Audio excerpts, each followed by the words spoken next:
మీద తెలంగాణ తల్లి కొత్త విగ్రహం ఎట్లా ఉండబోతుందన్న దాని మీద అయితే ఒకంత ఉత్కంఠ అయితే కొనసాగుతుంది. ఎందుకంటే గతంలో గాంధీ భవన్ లో ప్రతిష్ఠించినటువంటి తెలంగాణ విగ్రహంలో కొన్ని మార్పులు చేసేటువంటి సందర్భంగా ఆ మార్పుల మీద అనేక విమర్శలు అయితే వెలువడ్డాయి. అయితే ఈ కొత్త విగ్రహంలో పాత విగ్రహంలో ఏ విధంగా తెలంగాణ తల్లి చేతిలో బతుకమ్మ ఉండిందో ఆ బతుకమ్మ ఉండదని, అలానే తెలంగాణ తల్లికి కిరీటం ఉండదని చెప్పని, అలానే తెలంగాణ తల్లికి మట్టెలు ఉండవనేటువంటి అంశాన్ని ఇటు బీఆర్ఎస్ పార్టీ నాయకులు ప్రధానంగా ప్రస్తావిస్తున్నారు. అదే కనుక చేస్తే రేవంత్ రెడ్డిని చరిత్ర క్షమించదని చెప్పేసి కూడా బీఆర్ఎస్ నాయకులు చెప్తున్నారు. ప్రధానంగా తెలంగాణ ఉద్యమంలో ఒక కీలకంగా కవిగా పనిచేసేటువంటి దేశపతి శ్రీనివాస్ ఈ విగ్రహ వివాదం మీద ఆయన ఏమంటున్నారో ఒకసారి చూద్దాం.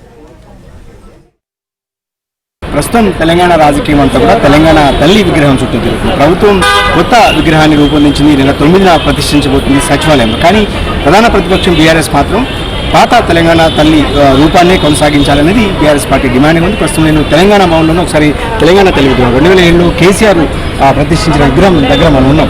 ప్రస్తుతం అంతా పాటు దేశపతి శ్రీనివాస్ ఉద్యమంలో కీలకంగా పనిచేసిన నాయకులు. ప్రధానంగా ప్రభుత్వం చెప్తున్న అంశం ప్రస్తుతం తెలిసిన విషయం. మీరు కూడా కేసీఆర్తో చాలా కాలంగా ప్రయాణం చేస్తున్నారు. ఏం చెప్తారు ప్రభుత్వానికి? తెలంగాణ ఉద్యమంలో ఏ ప్రతీక అయితే ప్రజలు నిర్మించుకున్నారో ఆ ప్రతీకని కంటిన్యూ చేయాలి. తెలంగాణ తల్లి ఆవిర్భావం వెనుక ఒక చారిత్రక నేపథ్యం ఉంది, ఒక కాల సందర్భం ఉంది. సమైక్య రాష్ట్రంలో తెలంగాణ ఉద్యమం జరుగుతున్నప్పుడు తెలంగాణ ఉద్యమానికి కౌంటర్గా తెలుగు తల్లి అనే ప్రతీకను వాడారు సమైక్యవాదులు. అప్పుడు తెలంగాణ ప్రజలు ఏమిటంటే పదే పదే ఈ తెలుగు తల్లి అనే ప్రతీక తెలుగు అస్తిత్వాన్ని తెలంగాణ అస్తిత్వానికి ఒక కౌంటర్గా పెడుతున్నప్పుడు అట్లా కాదు అని చెప్పి తెలంగాణ అస్తిత్వ ప్రతీక విడిగా అవసరమని భావించి తెలంగాణ తల్లిని రూపొందించడం జరిగింది. స్వతంత్రోద్యమంలో భారతమాత వస్తుంది, తెలంగాణ ఉద్యమంలో తెలంగాణ మాత వస్తుంది. అట్లానే జరిగిందన్నమాట. అట్లాంటి ఆ తెలంగాణ తల్లిని రూపొందించినప్పుడు కూడా చాలా చర్చలు జరిగినాయి తెలంగాణ కవుల మధ్య, రచయితల మధ్య, ఉపన్యాసాలలో అనేక ప్రతిపాదనలు వచ్చినాయి. ఆ ప్రతిపాదనల సారాంశమే ఇవాళ మనం చూస్తున్నటువంటి రూపం. బిఎస్ రాములు గారు, కేసీఆర్ గారు ఆ చాలామంది కూర్చొని గంగాధర్ గారు అని చెప్పి మన ఇప్పుడు Jawaharlal Nehru fine arts college దాంట్లో ఉన్నటువంటి ఒక గొప్ప చిత్రకారుడు, శిల్పి, ఆయన ఈ బొమ్మ గీసినాడు. ఈ బొమ్మ గీస్తే మొదటంతా కూడా క్యాలెండర్లలో ఉండేది, తర్వాత లెటర్ ప్యాడ్స్ మీద ఉండేది.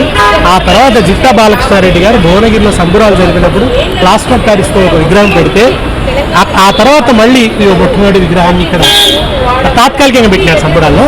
శాశ్వతంగా విగ్రహం మొట్టమొదటిసారిగా పెట్టింది ఇక్కడ తెలంగాణ విగ్రహం. ఏదైతే దర్శనాన్ని పోకడలు ఉన్నాయి, తెలంగాణ సమాజానికి దగ్గరగా లేదు అనేది స్వయంగా ముఖ్యమంత్రి రేవంత్ రెడ్డి గారు. ఒక కులానికి ప్రతీకగా ఆ విగ్రహం లేదు. బతుకమ్మకి ఏ కులం ఉందండి? బతుకమ్మకి ఏ కులం? ఇవాళ బతుకమ్మను తీసేస్తున్నాడు. బతుకమ్మను తీసేయడం అంటే తెలంగాణ బతుకులను అవమానించడం. బతుకమ్మను ఎట్లా తీసేస్తాం? జొన్నకర్రకి ఏం కులం ఉందండి? జొన్నకర్ర పట్టుకుంటే దొరసాని అవుతుందా? దొరసాని పట్టుకుంటారా? తెల్లజొన్న పంట తెలంగాణ తల్లి పంట అన్నయ్యో అని గోరటెంకన తెలంగాణ తల్లి పెట్టకముందే రాసింది.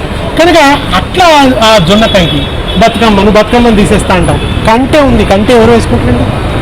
తెలంగాణ స్త్రీలు ధరిస్తారు కదా.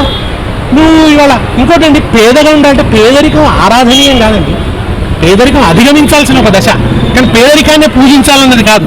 కనుక ఆ ప్రతీకని ఇవాళ ఆయన తీసేస్తే మాత్రం తెలంగాణ సంస్కృతిని, చరిత్రను, మలిదశ తెలంగాణ ఉద్యమాన్ని అవమానించారు. ఏదైనప్పటికీ కూడా డిసెంబర్ 9వ తేదీన అటు కాంగ్రెస్ ప్రభుత్వం చేయబోతున్న కార్యక్రమం అయితే బీఆర్ఎస్ పార్టీ తీవ్రంగా ప్రతిఘటిస్తుంది. కేటీఆర్ అయితే ఒక అడుగు ముందుకేసి ఖచ్చితంగా మళ్ళీ తాము 4 ఏళ్ల తర్వాత అధికారంలోకి వస్తాము, ఎట్టి పరిస్థితుల్లోనూ తెలంగాణ సచివాలయ ప్రాంగణంలో ఖచ్చితంగా మళ్ళీ పాత తెలంగాణ తల్లి విగ్రహాన్ని ప్రతిష్ట చేస్తామని కేటీఆర్ చెప్పారు. వీడియో జర్నలిస్ట్ మధుతో Naresh Allamsetty, ABN Andhrajyothi, Hyderabad. Okay Naresh. So మొత్తం మీద తెలంగాణ తల్లి కొత్త తెలంగాణ తల్లి విగ్రహం మీద బీఆర్ఎస్ నాయకులు అయితే తీవ్రమైనటువంటి విమర్శలు చేస్తున్నారు. ఇది తెలంగాణ తల్లి విగ్రహంలా లేదు, ఒక సవతి తల్లి విగ్రహంలా ఉందని చెప్పేసి అని బీఆర్ఎస్ నాయకులు చెప్తున్నారు. మరోవైపు ఈ విగ్రహ మార్పు అనేటువంటిది తెలంగాణలోని మహిళలందరినీ కూడా అవమానపరచడమైనటువంటి విమర్శలు కూడా బీఆర్ఎస్ నాయకులు చేస్తున్నారు. సో మొత్తం మీద ఇది బీఆర్ఎస్ నాయకులు చేస్తున్నటువంటి కామెంట్స్. కానీ ప్రభుత్వం, ముఖ్యంగా అధికార పార్టీ కాంగ్రెస్ అసలు ఈ విగ్రహ మార్పు మీద ఏమంటుంది? ముఖ్యంగా తెలంగాణ ఉద్యమంలో తెలంగాణ జేఏసీకి కన్వీనర్ గా, అలానే చైర్మన్ గా పనిచేసినటువంటి కోదండరాం ఈ విగ్రహ నిర్మాణ పనుల మీద ఆయన ఏమంటారు? కొత్త విగ్రహం